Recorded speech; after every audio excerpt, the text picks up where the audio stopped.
dans le numéro ici, ce qu'on vous dit, c'est qu'il y a une boutique qui a 4 employés, donc Agathe, Claude, Fanny et Paul, et que le diagramme circulaire ci-dessous indique la répartition des ventes entre les 4 employés. Ensuite, ça dit, sachant que les ventes totales se sont élevées à 15 200 $ le mois dernier, détermine le montant vendu par Agathe.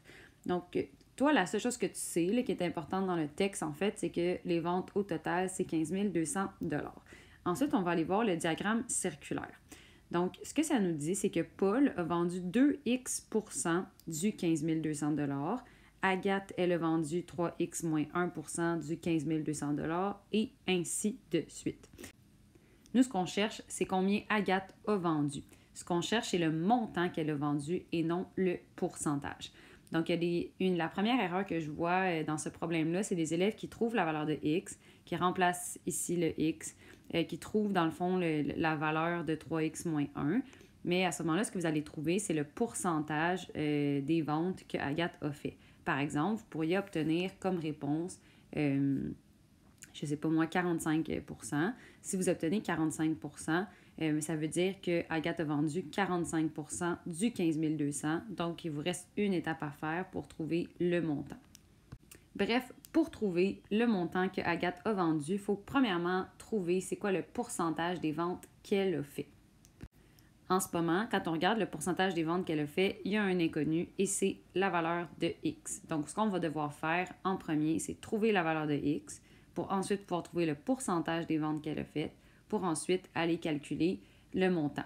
Donc, si ça nous donne, je ne sais pas moi, 45%, on fera 45% de 15 200 et on va trouver. Donc, notre première étape va être de trouver le X. L'erreur que je vois souvent, c'est les gens qui vont additionner X plus 2X plus 3X moins 1 plus 2X plus 5, puis ils vont dire que c'est égal à 15 200. Ce n'est pas ça, parce que la valeur de X ici, c'est un pourcentage. Donc, ça veut dire que tu es en train d'additionner le pourcentage des ventes faites par Fanny, plus le pourcentage des ventes faites par Paul, plus le pourcentage des ventes faites par Agathe, plus le pourcentage des ventes faites par Claude. Quand on additionne tous ces pourcentages-là, ça ne fait pas 15 200, ça c'est en dollars.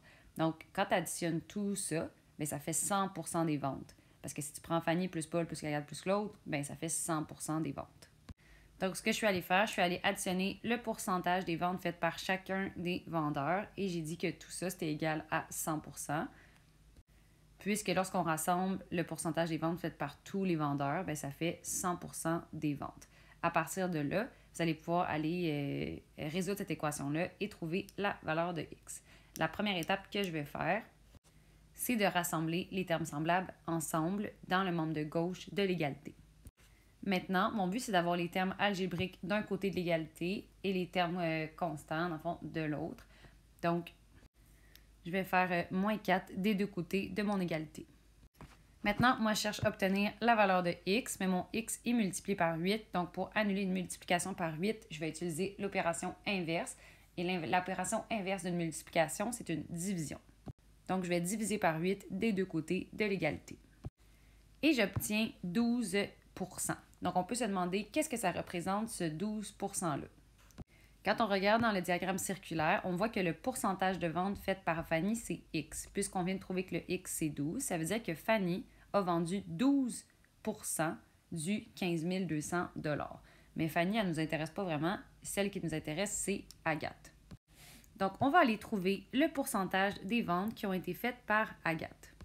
L'expression algébrique qui représente le pourcentage de ventes faites par Agathe, c'est 3x moins 1. Mais moi, je viens de trouver que le x vaut 12. Donc, je vais pouvoir aller substituer dans mon expression algébrique le x par 12.